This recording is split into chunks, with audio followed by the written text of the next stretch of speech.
এই ভিডিওটিতে অনেকেই দেখেছেন যেখানে ট্রেন থেকে ভিডিও বানাতে গিয়ে এক মহিলা ট্রেন থেকে পড়ে যান।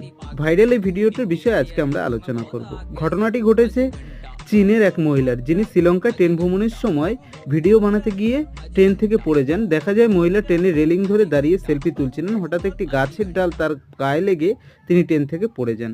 ভাগ্যক্রমে মহিলা গুরুতর আঘাত পাননি, কিন্তু ট্রেনটি পরবর্তী স্টেশনে যখন থেমে যায় যাত্রীরা ফিরে গিয়ে তাকে সাহায্য করেন। এরকম ঘটনা কিন্তু আমাদের দেশে সচরাচর হয়ে আসছে, যেখানে ইনস্টাগ্রাম ভিডিও বানানো বা ট্রেনের সামনে গিয়ে ভিডিও বানানো বা ট্রেন থেকে ভিডিও বানাতে গিয়ে এবং অন্যান্যভাবেও কিন্তু প্রচুর মানুষ বিপদে পড়েছেন, যারা এইভাবে অনেকে প্রাণ পর্যন্ত হারিয়েছেন। এই ঘটনা সোশ্যাল মিডিয়ায় ব্যাপক প্রতিক্রিয়া সৃষ্টি করেছে।